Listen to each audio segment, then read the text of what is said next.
Welcome to another episode of the Tom Schimmer Podcast. Happy Monday, everyone. Thanks for listening in again this week. And as always, a big welcome to any new listeners joining in for the first time. Your listening and subscribing to the podcast means a lot, and I really do appreciate it. And again, please don't be shy about spreading the word on social media or with your colleagues and friends. And also, if you wouldn't mind leaving a review on Apple Podcasts, even if you just click the 5 stars and move on, that goes a long way. Apparently, that's how this podcast thing works. The listening audience, I have to say, is definitely expanding, and I'm really grateful for that. It's clear that many of you have already spread the word on social media, as I see it in my mentions and the podcast account mentions as well.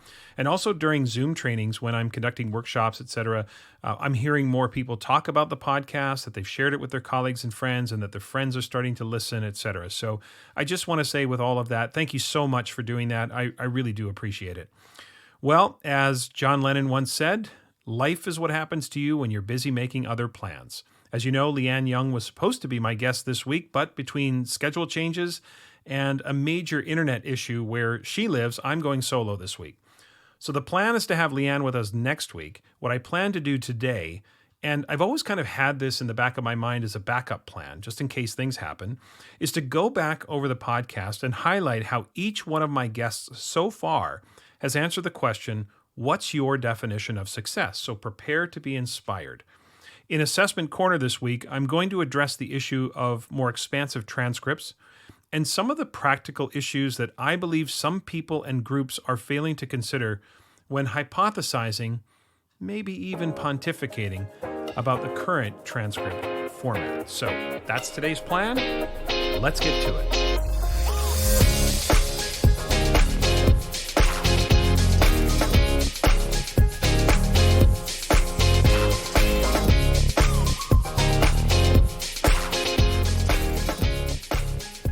The highlights of defining success and happiness are coming up.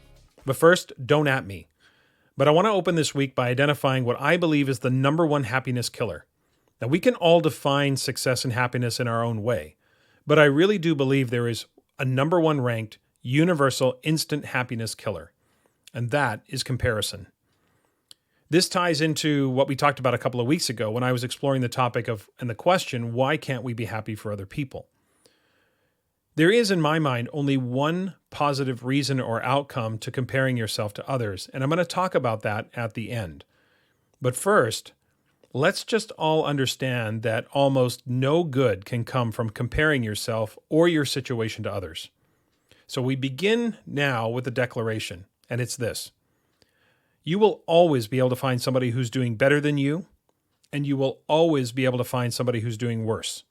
We are all of us, somewhere in the middle.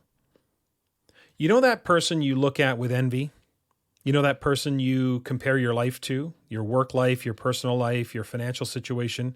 You know the person who, unbeknownst to them, makes you feel less than in your life? You know that person? Well, guess what? You are that person for someone else. We're all in the middle. There are people out there for whom you kill their happiness, because you seem to have it all together. You seem to have the success. You seem to have the life. You seem to have everything that they want. Comparison is the most efficient and effective happiness killer out there, and it rarely, again, if ever, produces a positive result. Comparison is all about ego. Look, I'm not trying to come off as some higher self or being immune to it. All of us, including me, we're all susceptible to the influence of ego. Now you might think to yourself, well, Tom, comparison can be positive. If I keep comparing myself to those doing worse than me, that makes me feel better. How can that be a negative? It's a negative because you're only feeding your ego. Any comparison, up or down, or by direct association, is really just feeding our lowest of selves. It's our egos. And from my experience, in my own growth and development as a human being, living from ego is never satisfying. It creates such an intense internal anxiety, and it can never be satiated. Now, according to author and teacher Eckhart Tolle, who's famous for the books The Power of Now and A New Earth, he says this, quote, "The underlying emotion that governs all of the activities associated with the ego is fear," end quote. Now, look, I don't want to get too new agey on you here, but in this case, I think he's right. One thing he asserts is that the ego needs to feel superior. So there you go. The reason you might find it so desirable to compare yourself to those doing worse is that it makes you feel superior. One of the small ways that we seek superiority is usually through information, right? When you have the inside scoop, or you've got the secret sauce, or you know the truth about the rumors or the gossip, that kind of makes us feel superior. You kind of control through information. Now, a much larger way that we gain superiority is name dropping. Listen to what Toll writes about the ego and name dropping. Quote, "The well-known phenomenon of name dropping, the casual mention of who you know, is part of the ego's strategy of gaining a superior identity in the eyes of others, and therefore in its own eyes through association with someone important." End quote. You know anybody like that? The person who always seems to just casually slip into a conversation how many important people they know or who knows them. And then people look at them like, wow, and boom, the superiority kicks in, right? And they start thinking, don't you wish you were me? Aren't I special? Isn't there something great about me? There is a level of desperation in that. And we all think it's kind of hidden, but it's actually quite transparent. And those who do this try to do it so casually, as if it's just a kind of natural part of the conversation. But we all know it was planned, and we all know it was purposeful. Feeling superior is so alluring to the ego, and we're all vulnerable to it unless we maintain a level of awareness about it. Okay, so what about the other side? What about comparing up, if you will? The feeling of inferiority is also about separation and distinction. It's the same, but in the opposite way. Remember, our egos are always seeking separation and distinction, and one of the ways we separate is by complaining or holding grudges and declaring how, things are so much more difficult for us than it is for anybody else. Thinking, well, I could have done what she did, but, if I had the opportunity she had, or I could have done what he did, but, that's because his parents are rich, or they got that opportunity because they golf with the superintendent's group, or maybe if I played the game a little bit more. It's always a reason, right? Now, when we think of ego, we often think of a kind of superiority. But if there's one thing I think I've learned in my own personal journey, it's that feelings of inferiority are equally as egocentric. There is one phrase in our vernacular that, when I hear it, feels like the sound of a knife and fork scraping on a plate. Now, I was going to say, feels like nails on a chalkboard, but I feel like that reference is starting to get a little bit dated. And I would have called it a trigger, but you heard me last week about how I feel about the overuse of that word too. So let's just say that I bristle at the sound of this phrase. And what's the phrase I'm referring to? It's this: must be nice. Have you ever heard that phrase in a way that's not cynical or negative? Me neither. Oh, you bought a new car. Must be nice. Oh, you went to Hawaii at spring break? Must be nice. Oh, you got to go to the conference in Las Vegas? Oh, must be nice. It's never positive. Now, comparing yourself to others is the fast track to unhappiness. In my amateur opinion, seeking superiority creates an unnecessary level of anxiety because that feeling of superiority is, as alluring as it is, it's fragile. Since everyone has the opportunity to reach your heights, so you've got to keep moving, right? You can never feel satisfied. Maybe you can temporarily, but then you catch a glance of their success or their mentions on social media or someone directing positive comments to them, and boom, your ego kicks in and it's time to feed the ego again. And after all, we can't let others catch up to us, so we got to keep moving. There's that internal anxiety that just grows from that mindset. Now, asserting inferiority is just as lethal to our happiness. Complaining and perpetual resentment is an ego-laced disposition that seeks separation. Like, why me? It's not fair. Why us? This always happens to me. I'm cursed. Why are we always dismissed? Why does this always happen? Again, it doesn't feel or sound like ego in the sense that most of us think of ego as in arrogance, but it really is. Those expressions of inferiority are also seeking distinction. We're seeking empathy from others, right? I want you to notice how bad I have it. So if I can get that from you, then I can also relieve myself of any responsibility for my happiness, because after all, it's out of my hands. I'm doomed. Now, here's the one time I think comparison can be a positive, and only you will know whether it's a positive because only you have access to your thoughts. The only positive is if you use the comparison as an inspiration and a motivator to be better and to grow. If the comparison shows what's possible for you, shows you a kind of, blueprint or roadmap of your potential future, then it can be a positive. But you can easily turn that positive into a negative. And here's how I think you will know. If you use others to inspire you, you're going to make that public. You'll probably approach that person or those people and say, hey, I really love what you're doing, and I'm really inspired by that, and I'd love the opportunity to do that, whatever that is. Be it, writing a book or saving for a vacation home or whatever it is. To me, that would be using the comparison in its most positive form. Now, I've been on both sides of that conversation. I have definitely approached people and said, hey, I'm really inspired by your work. I really love what you're doing. Can you tell me more about what you did or how you did that? Or, I've definitely sought people's counsel in that direction. And I've also been approached by others in the other direction with the same sentiment. Now, if, however, your comparisons are kept a secret and your desires and goals are kept a secret, like you want to emulate that other person or those other people, but you actually never seek their counsel. You never seek their input. You never even let them know that you're inspired by what they're doing. Then you're probably not really inspired. You're probably just competing.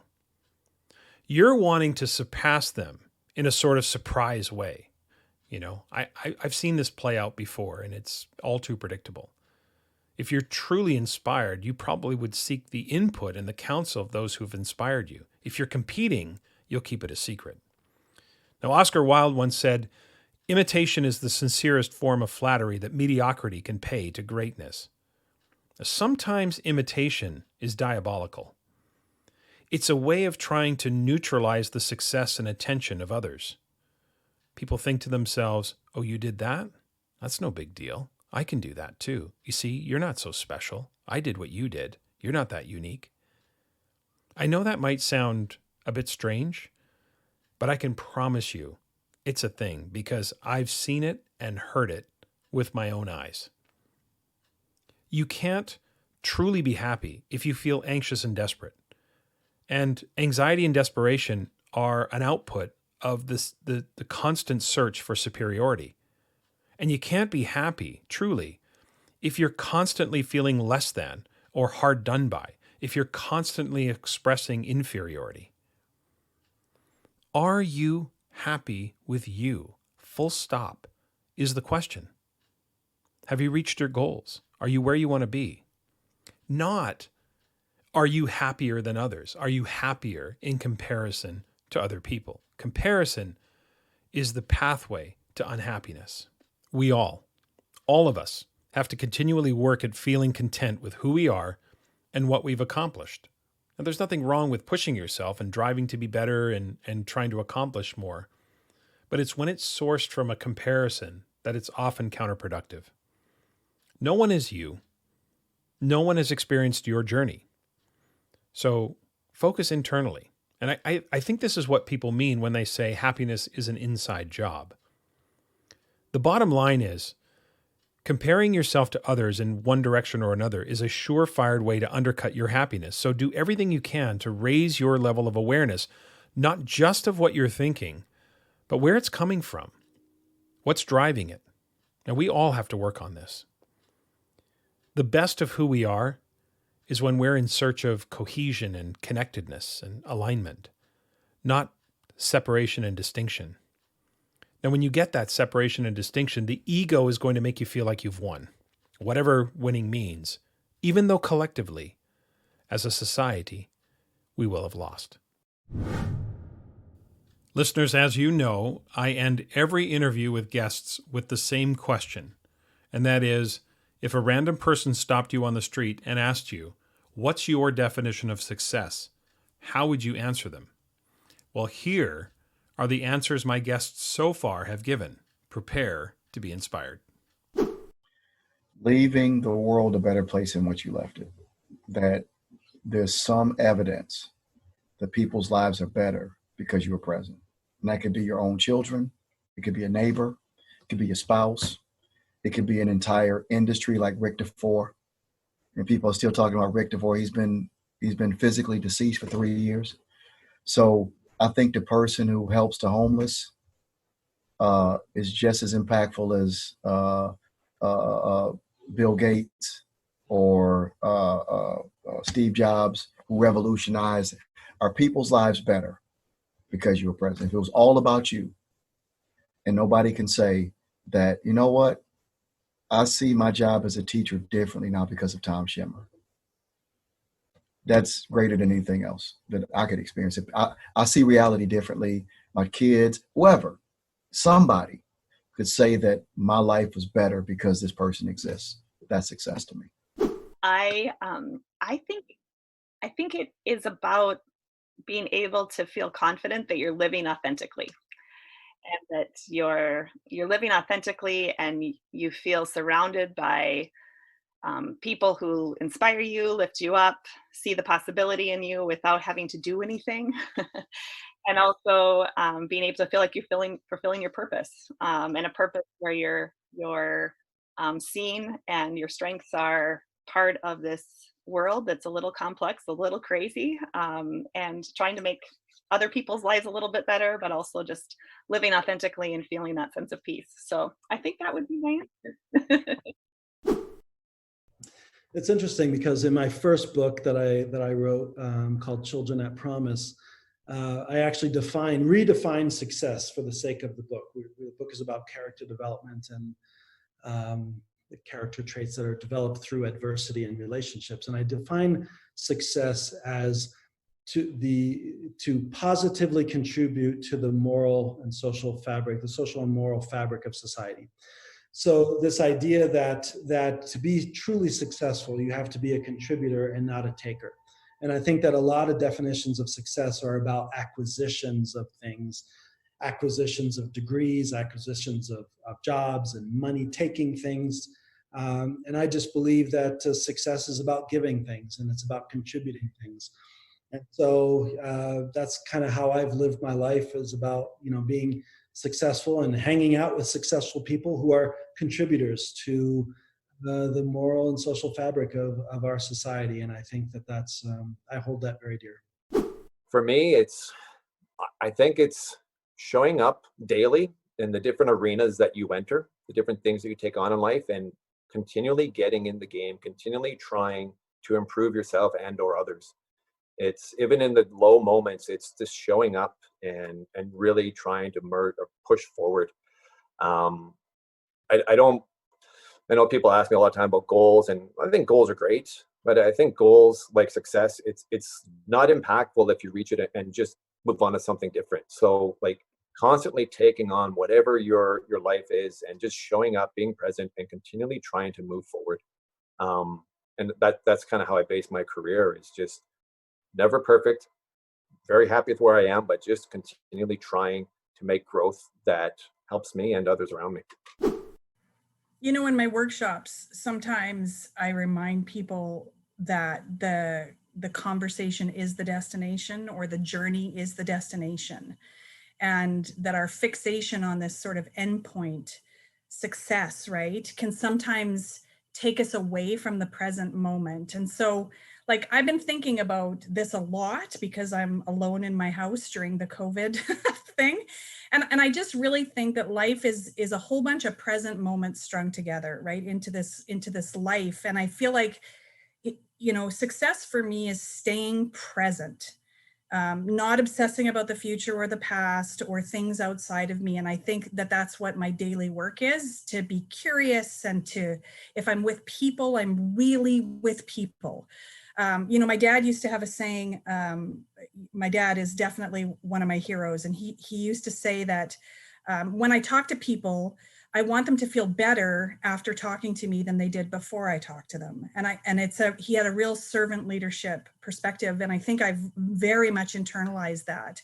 So success to me is helping people feel better about whatever it is that matters to them right now. And then that's like right from my professional life to my personal life. I want to be present, and I'm not always successful in that even. That's a real struggle for me. But I just think that's what success is. It's that this moment is a gift, and that I see it as that, and I treat it as that. I think for me, it simply is that I can wake up in the morning, feel loved, feel inspired to do the work that I get to do, and have the means and resources to be able to do that on a daily basis without worrying about, food and shelter, and be able to have a place to do that work. I think I would say that my definition of success is knowing with no doubt, with ultimate certainty, that I've made a positive impact on the people around me. And in my case, as a classroom teacher, like that means knowing without a doubt that I've made a positive impact on the kids who go through my room. And it happened for me. I'll just put this up on your screen for you podcast people. I got a letter in the mail yesterday, and it didn't have any name on the front of it. So I had no idea who it was from, and it's written this beautiful cursive script. And I don't know a single person who writes in cursive, let alone who sends me letters. And I opened it up, and it's a letter from a student that I had last year. And I mean, it's just beautiful. It's, Ms. Fairder, I hope you're doing well, and I hope you're safe. And it was so good to be in your class. And let me tell you more about, what's happening with me. And so that's success, right? I obviously made enough of a difference on her that she's still thinking about me today. And so success means making a positive impact on the people who are around us. And as teachers, I mean, I think that means making a positive difference on our kids, preparing them academically to be successful, but preparing them socially to be successful, giving them the confidence that they can succeed. Like, that's what success is. Facilitating success in others. How about that? I think success is whatever you want it to be. Whether you're successful in, learning something new, success can be achieving a goal, can be happiness. It's not always about money or, I don't know. It's a hard question to actually answer. For me, it's about being happy and, happy in where you are in your life, wherever that may be. I guess it boils down to a single question to me, and that is, did I make a difference? And so I have 3 C's that I try to use to, did I make a difference? One is confidence. And I don't mean that from the sense of chutzpah or anything like that, but more, do I like the company I keep? Am I comfortable in my own skin? Can I trust my gut, my instincts, my ability to learn? And do I feel efficacious? The second is courage. Am I willing to push myself, to take risks, to challenge myself, to and constantly improve myself and the world around me? And the third is connections. Am I in right relationships with other people, with my community, with the planet? Am I honest and fair and true and just? So it's really about, can I leave the world a better place than I found it? Did I make a positive impact? But did I make a positive impact on somebody's life? Did I make a positive impact? Did I make a positive impact on, my family, my students, someone I trained? Did I make a positive impact on their life? And did I do something that made them feel better or realize something? So I think that's, to me, success. I mean, it's not wealth. It's not material. I mean, I've worked for somebody, before I became a teacher, I worked in the film industry. I worked for a guy. Money didn't bring happiness, I'll tell you that. And even like fame and success is just really your sense of feeling like you made a positive contribution to this world and you made somebody feel better. And being unsuccessful means that it didn't work, but you didn't fail. See, I don't believe unsuccessful and failure are synonymous. Failure is when you don't. Like, I failed to become an astronaut. I never went. I failed to become a lawyer. I didn't go to law school, but I was unsuccessful working in the film industry, but at least I tried, and I can walk away from that. So success is, did I make a positive impact? Did I change the world a little bit for make it a better place? That's for me for success. Happiness, I would say, is the love of my kids. I mean, I have these accolades. I mean, I still got to pay for my Starbucks, but that's what I like to say about it. But, the greatest role I have is dad. I have kids who call me dad, and there's, or, even not even that, but being even like a father figure, like even to my niece and my nephew, or like someone, like a guy that they can look to, like they have, my, dads, but, being someone who's like kind of like not a role model, but someone they can look to and kind of like see, yeah, that's the type of person, I want to know or be. So I think that's my happiness, is that more so. That's actually tied to my success too. But my happiness is being a dad to my kids and seeing them succeed and seeing them, do well. And that's my happiness. I think the first thing for me when I think about success is I wake up every morning without dread about what I get to do, right? The work I get to do, the relationships I have, the connections. Every morning when I wake up is just, I'm looking forward to the day, right? I don't have that. The second part of that is, for success, I want to be the person my grandbabies think I am. Right? You know what it's like when no matter what happens for them, I'm just grandpa. That is the thing. They don't know if I've written 17 books or if I've written 17 sentences. That doesn't matter, right? They look at me, and so I want to be the person they think I am. That to me would be the ultimate definition of success. Probably, I don't know, three parts, I guess. I'm thinking again. One is to love, and to love fiercely. It could be a person, it could be an experience, but to love, to have that, devotion, that dedication. The second is to remedy injustice. That I feel like I've succeeded when I have remedied a wrong, or changed a wrong, corrected a wrong, or remedied an injustice. Something was unethical that I changed, and somebody's aspect or success was able to do that. And then I think to be able to see the world through new eyes on a regular basis would be very successful. If you see it through the tired, same old filter and lens, there's probably not much out there for you. But to constantly conduct yourself in such a manner is, one, that you're accessible. Other people see you as approachable, but then you choose, I guess it's a gentle form of empathy, but to be able to see it through different eyes, and then to come at the same things and see it anew. Like I think T.S. Eliot once said, is the ultimate goal, is to see it through the child's eyes and see it constantly new. That's quite a bit of success in your life. So I'll just take those three. I would say that success, I always tell my kids this, is truly living the life that you want to live.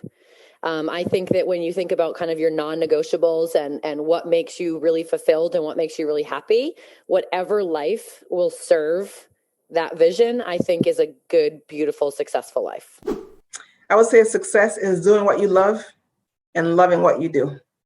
If you can do what you love and you love what you do, to me, that is success. When I think of success, I think of it as succeeding at something. And therefore, to me, success has something to do with accomplishments. And I would say there are maybe two ways of judging that. There's sort of the external validation that comes from success. I mean, without sounding boasting, Understanding by Design is an award-winning, best-selling book. So that's external validation for something that Grant Wiggins and I accomplished. But the other part of it that maybe is more meaningful and intrinsic is success according to your own kind of gauge. So, I mean, I'll give you maybe a fairly simple example. I mentioned I was a college swimmer, and I was not a great swimmer. My teammate was a all-conference record holder, and the best I could ever do in a race would be behind him second. But I would gauge my successes by improvements in my times. So it was a self-referenced version of success. So that's a long way of saying, I think success is gauged by accomplishments, but accomplishments can be externally validated, but also internal, that you have grown, you've improved, irrespective of how you relate to the rest of the world. So that's how I think about that word. I would probably say that success to me is being able to accomplish the goals that I set for myself. Sometimes they're simple and sometimes they're more complicated, but I think the happiness comes in the doing, and that's the part of the, that's what success is to me, to just kind of enjoy the ride. Yeah, easy one. And I speak to this all the time. It's, find what you love doing and find a way to get paid for doing it. Sometimes from the outside looking in, it looks like I have a lot on the go. Like, how does Trevor do all that?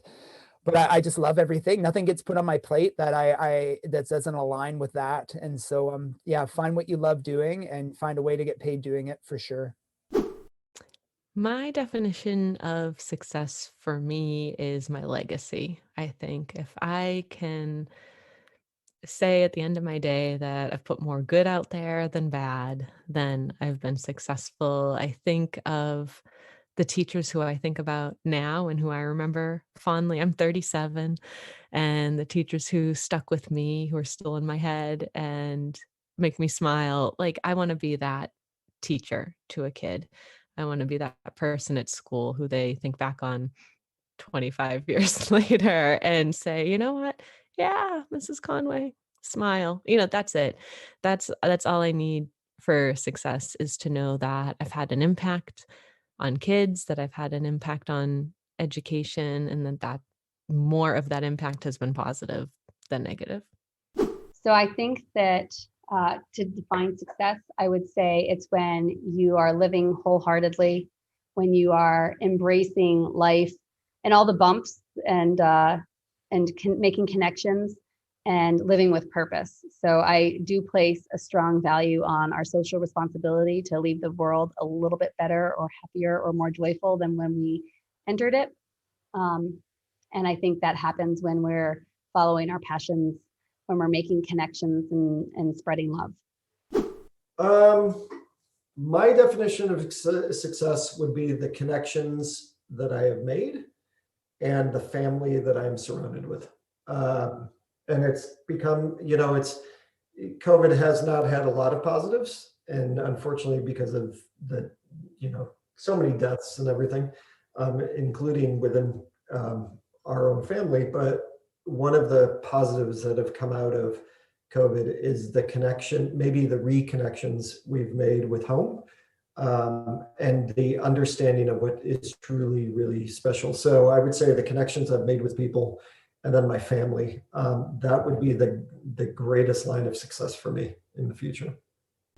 Yeah, I'd say a couple things. One is, for me, success is just knowing that I have not arrived. And like to me, like anytime I feel like in my worldly sense that I have gotten somewhere, just being knocked back by someone, something, an event, and just realizing that hey, you haven't arrived yet. To me, that is success.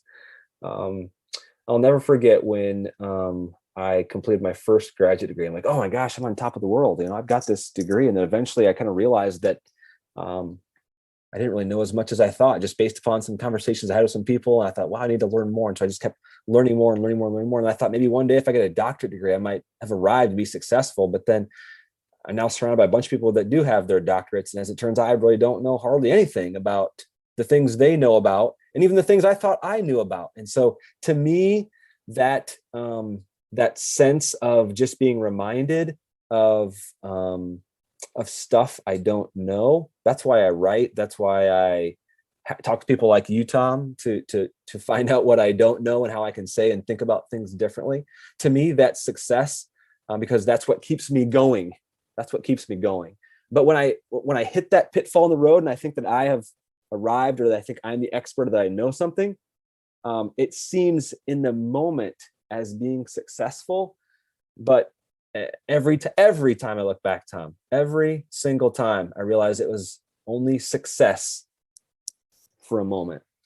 But it's moving above and beyond and past that, and understanding how that moment was actually a setback, really is what helps me maybe define success. Maybe there's just some things I feel and understand about kind of faith as well that play in there, that I have to continually realize that there's a lot of things I don't do right in life that also fuel me to move forward too. Actually, this is an easier question for me than any other. And it's only because when I was in school in Boston, I developed a fascination with the work of Ralph Emerson and Henry Thoreau. I lived in a little town called Acton, which is the next town up from Concord. And so I drove by Emerson's home and Walden Pond all the time, and read everything I could find about their works and that. There's a wonderful quote by Ralph Waldo Emerson that actually I have memorized and I recite before I make any presentation. And it is this. He said, to laugh often and much, to win the respect of intelligent people and the affection of children, to earn the appreciation of honest critics and endure the betrayal of false friends, to appreciate beauty, to look for the best in others, to leave the world a bit better, whether by a healthy child, a garden patch, or a redeemed social condition, to know that one life has breathed easier because you have lived. That is to have succeeded. This week in Assessment Corner, I want to address transcripts and some things I think get overlooked as we spiral down these conversations about communicating student learning. Now, first, let me begin by saying that this is in no way a direct or an indirect critique of any organization, including Mastery Transcripts and others. I would never, ever criticize any person or any organization trying to find more complete or more thorough ways to describe the depth and breadth of student achievement. Okay? My point today, however, is that I do think sometimes, and I mean this more generically, I do think sometimes we overreach with our assertions, and I think it's important that we stay grounded. We often have these insular conversations about aspects of assessment, which is fine, but we do need to check ourselves every once in a while when it comes to the interface with the outside world and outside agencies and universities, etc. We just need to be clear that the K-12 school system is never going to dictate to universities how they do business. Well, that is, that's not to say that universities aren't open to new and different ways of processing admissions, but there will come a point where we no longer have sway. So I'm going to come back to that point in a moment. But I want to begin by talking about the symbols. So we're going to talk about symbols, and then we're going to talk about transcripts again.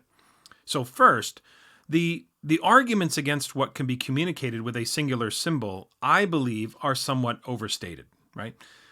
Now, I'm not arguing that one symbol or letter of the alphabet defines a learner thoroughly. It's not what I'm saying. What I am saying, however, is that you can actually learn quite a bit from a singular symbol. You probably could learn even more from multiple symbols, right? The example I'll give you is driving.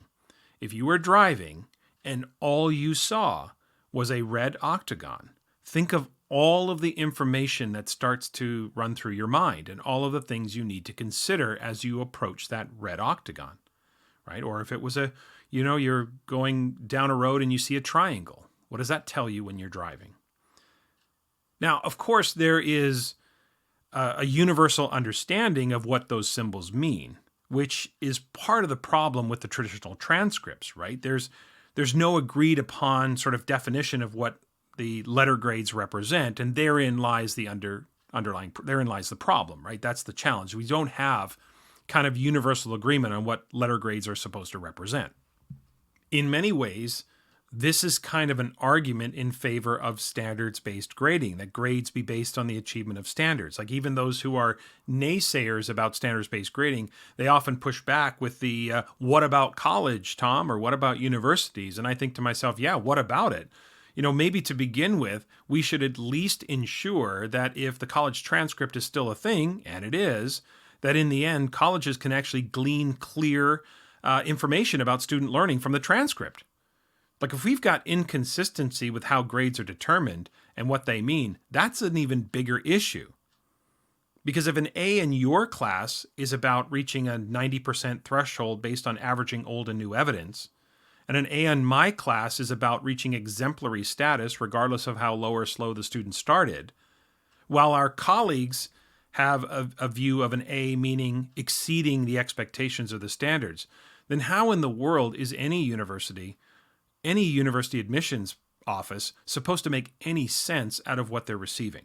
This is why for years I've been saying, can we stop obsessing about the symbols if you haven't already obsessed and reconciled the assessment practices that produce the symbols? Okay? We have to have some clarity. We have to be able to clearly communicate a level of readiness, because if one transcript is about point accumulation and another is about rigorous expectations and standards that meet the cognitive complexity of the state standards or the provincial curriculum, those are totally different experiences. The reason a single red light on a stoplight, for example, conveys so much information is because there is universal agreement about what it means, what you can do, what you can't do, all of that. Okay? So I'm not trying to tell you that a single symbol can tell you everything. I think multiple symbols can tell you a lot. And I realize that, if, and this is a big if, I realize that if we can agree on what the letters of the symbols mean, in other words, they represent gradations of understanding or gradations of quality, and not the accumulations of points, then we certainly can gain more information about the learner. Okay, so now the issue of transcripts. Let's talk about that. First, we need to remind ourselves of the different purposes. A transcript is not a report card, and a report card is not a transcript. They serve different purposes, there is a different audience, and so on. So that issue of purpose is something that we always have to consider in assessment. It always comes back to purpose. It's such a powerful question, because once you're clear on your purpose, whether that's the formative and summative purpose, or who is the audience, or how do I intend to use the information, all of those questions, we always make better decisions. We just do. Now, the argument I often hear, on Twitter and in these abstract conversations is, why can't we ditch the traditional transcript and move to a, say, portfolio system, or move to something where it's a more robust kind of system? And again, I have nothing against portfolios. They can serve a great purpose. I'm all in favor of portfolios as long as we're clear on what purpose. Again, there's that question, purpose. What purpose does the portfolio serve? But as an initial part of the college application process, we have to think this through a little bit, because I'm going to run some numbers by you, and let's just think about the plausibility of this whole process. And I'm going to use UCLA as the example. Now, I know that arguing extremes isn't always the best way to construct an argument, but I would argue, that's a lot of argue there. I would argue that universities and colleges will, like any organization, they'll adjust their personnel based on workload. They're not going to have excess staff sitting around doing nothing, right? So the more applications there are, the more personnel they will have, and it'll probably be scaled appropriately. The smaller the school, the fewer the applications, the fewer staff that will be allotted. I don't know that to be a fact. I'm pretty sure that's how they would go about their business. Okay, UCLA. Why did I pick UCLA? UCLA is number one in the United States in terms of applications received. Okay, in 2019, according to U.S. News and World Report, UCLA received 111,000 applications. They only admitted 12% of the applicants, right? So 88% don't get in. So let's just imagine for a moment, let's start running some numbers here and think through this hypothesis of portfolios. Let's imagine that a portfolio was used as part of the application process. I'm just going to ballpark these numbers. They could be more, could be less. I could be wrong for sure. I haven't done a deep dive and tried to crunch the numbers to decimal places. I'm just ballparking these numbers. Okay, so follow me here. Let's just say that each portfolio is given 15 minutes to consume.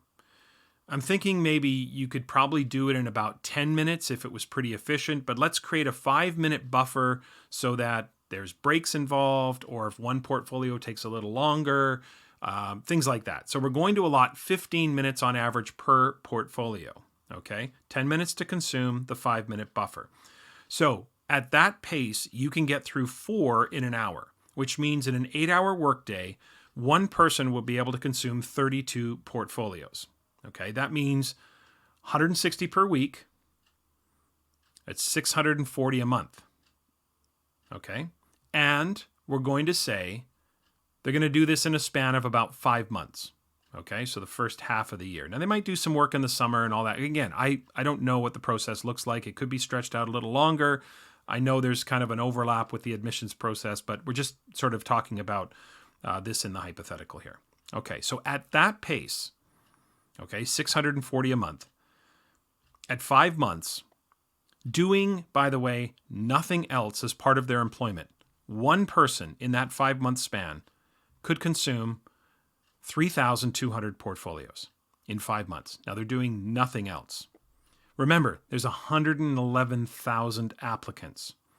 So UCLA would probably need around, 35 employees whose sole purpose was to consume portfolios. They couldn't do anything else as part of the admissions process, right? They couldn't do any recruiting. They couldn't travel. They couldn't meet with high school students. They couldn't meet with parents. They couldn't advertise.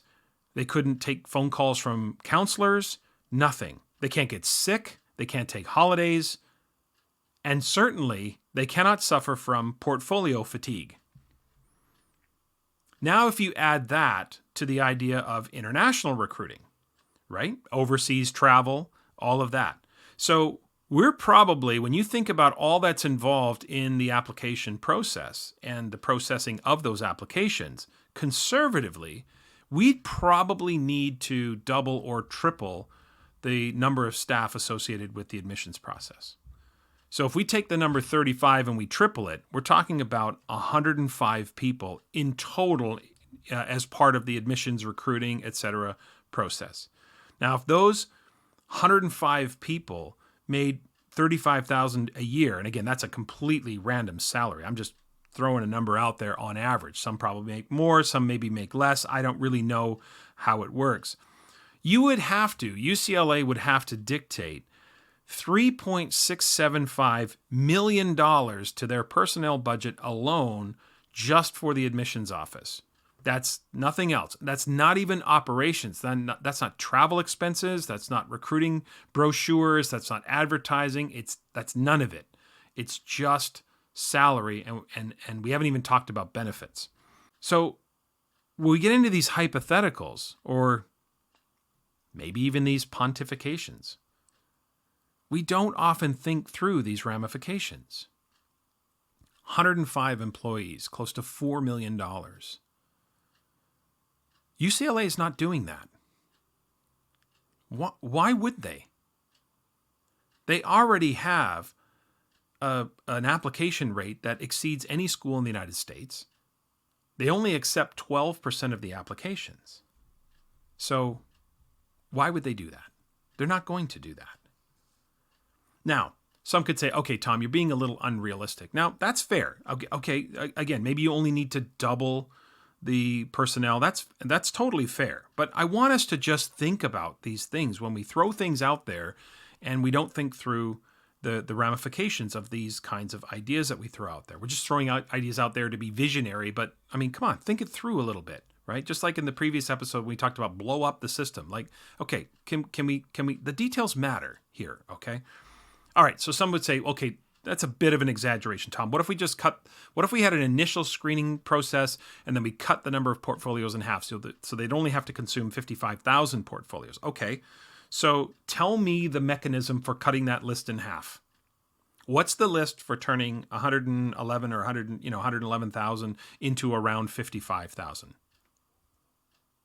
GPA? Is that the mechanism? Are we not right back to where we were before and that which we lamented? Let's run that math in a slightly different way.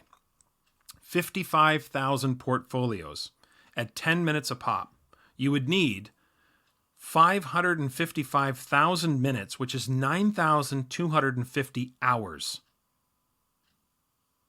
You would need 232 40-hour work weeks to do that. So you'd need 60 people, and they could do it in a month. And then the question is, are they trained? Do they all know what they're looking for? Is there even a standard for what a portfolio should look like? Is there even, now I know there's no standard for a transcript either, but I'm talking about their standard. They now have to make some inferences about readiness and about admissions, etc. So what is their standard for screening the portfolios? This is my frustration with the hypotheticals, okay? It's not visionary if you can't provide any details or an answer to some of these questions. It's just a platitude. The optics and the structure of a transcript mean nothing if the information in the portfolio or on the transcript are completely inconsistent, and it just opens up a wider range of inconsistencies. Even though there's already inconsistencies in the traditional system, you could argue that a portfolio system or any kind of more robust transcript may actually widen the breadth of inconsistency. Again, I'm not against these ideas per se, but sometimes I think we lose the plot, and it feels more like, how can I be more visionary than the next person? Or I want to be the one that really loathes grades. You think you hate grades? Oh, you should see me. I hate them more than you. I even start twitching when I see my seat assignment on an airplane because it has letters on them, and the whole alphabet offends me. And I mean, it's just, it's exhausting listening to and seeing what gets put out there. My point is this, okay? Of course, there are more detailed ways that students could present themselves to universities. But I think we have to be mindful that for so many schools, the process as it exists now, including many public universities, public schools, it works for them. And they're not overly concerned about their admissions process. They think they do a pretty thorough job. Now, the University of California system is a really interesting system because according to that same U.S. News and World Report in 2019, 6 of the top 7 schools in terms of applications are the University of California system schools. UCLA, UC San Diego, UC Irvine, Santa Barbara, Berkeley, then it was NYU, and then it was UC Davis. Those 6 University of California schools, 6 of the top 7, over 500,000 applications per year, 564,000 roughly applications. The University of San Diego, or University of California at San Diego, has only 35,000 students. They have just under 100,000 applications per year. So they're roughly admitting about 8% of the students. And of course, everybody's applying to San Diego. It's San Diego. Look, I just think we have to think it all the way through. Being a social media visionary, it's just not enough. Okay, we always seem to be cavalier with what others should be doing. But we have to think this through a little bit, because as we envision a new transcript or a new portfolio, we have to keep in mind the end user. You'll remember when I talked about report cards a number of episodes ago, that my assertion was that we have to make sure that report cards are, in whatever form they come, online, tangible, whatever, that they need to be consumable to families. Because if they're not consumable to the end user, if you create a report card system structure that takes families an hour to consume, or even 45 minutes to consume, or whatever, it's not going to happen. It's not going to serve the desired result. And the same thing with universities. We have to think about the fact that we can envision all these systems because we think, well, this is just one student. But you have to think about that. 111,000 applications, I should say. So I guess this is what I mean when I use the phrase, and some of you have heard me say this before, and I've said it in different contexts, but this is what I mean sometimes when I say we need to have an adult conversation about this. Okay, we can't just throw things out there because at times it becomes, I wouldn't say irresponsible, but it's completely disassociated with any form of reality. So trying to outflank each other and trying to hate grades more than the next person, that to me is counterproductive. Okay. And maybe this system changes, and maybe we can envision a different system of reporting, and that the whole sort of system, the almost the K to 16 system, can kind of envision a different way of communicating learning. And that's fine. That's a different conversation. But at some point, if we want to make real meaningful change in the acute moment, we have to think this through. So real meaningful change is going to include a conversation with the universities, with the colleges. And we are going to have to make some concessions in terms of what is ideal and what they can plausibly handle. We have to consider what their needs are in terms of their personnel and all of that other work. It is their process. UCLA gets to decide what it takes to apply to UCLA. It's not up for the K-12 schools to decide that for them. They own that process. And I think if we're a little bit more mindful about the end user, I think, ironically, we will actually be able to bring about more meaningful change as to how we communicate learning.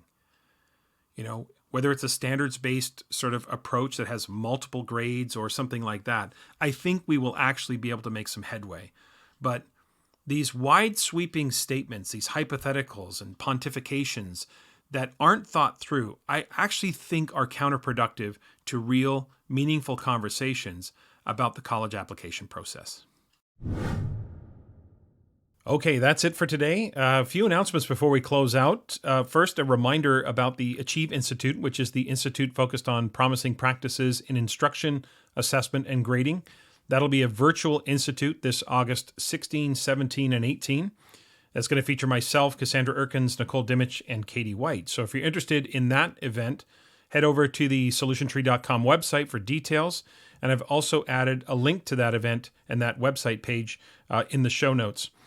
Also, just a reminder about the summer series that I'm hoping to organize and would love your input. Just a reminder, June, July, August, I'm going to do a couple of things. One is we're going to go to an every other week schedule. So there'll be 7 episodes over those 3 months. And rather than the usual format, I'm going to try to create this summer series focused on specific or special topics. So I want to bring together multiple educators for conversations around some special topics, and that will be kind of the entire episode. So that's where you come in the show notes, and I'll also tweet this out from the podcast Twitter account. That's @TomSchimmerPod. There's a link in the show notes to a Google survey where I've listed 9 potential special topics. And I'd like you, through the survey, to rank those 9 topics in terms of, 1 through 9, in terms of the topics that you would like to hear this summer, you'd like to take a deeper dive in. Now, after you've done those rankings, there is another section. In case there are topics that I haven't listed, you can also add a topic for that as well. So I'm going to keep this survey active probably until the end of April.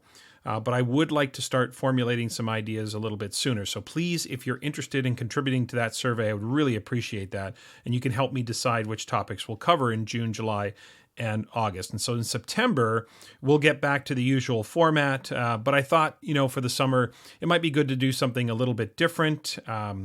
Maybe things that aren't so time sensitive. You need some downtime. I need some downtime. The weekly pace of the podcast may not be conducive to the summer, so we'll kind of ease into the summer and have these sessions that are, like I said, not so time sensitive. So remember to follow the podcast Twitter account for updates and information. That's @TomSchimmerPod, as I mentioned. You can follow me as well on Twitter @TomSchimmer. Shimmer Education on Facebook, Tom Schimmer Podcast on Instagram. As always, lots of places you can connect to the podcast. And also, please email me your questions for Assessment Corner or any suggestions you have for the podcast. That's tomschimmerpod@gmail.com. And also the YouTube channel. Don't forget about that as well, Tom Schimmer Podcast on YouTube. Once again, next week, my guest will hopefully be Leanne Young. And a reminder that Leanne is the CEO of Lead Inclusion. She's a clinical professor at San Diego State University. She's a very close friend of mine and an educator for whom I have just tremendous respect for, and I've learned a lot from over the years as well. So our focus is going to be UDL and assessment, but I'm sure we will get into a number of topics along that, throughout that conversation, I should say. So please subscribe, rate, and review the podcast, as I mentioned earlier, especially on Apple Podcasts, of course. And again, if you like the podcast, you like what you're hearing, please spread the word about the podcast to your friends, your colleagues, social media, or wherever you can. I would really appreciate that. Have a great week, everyone.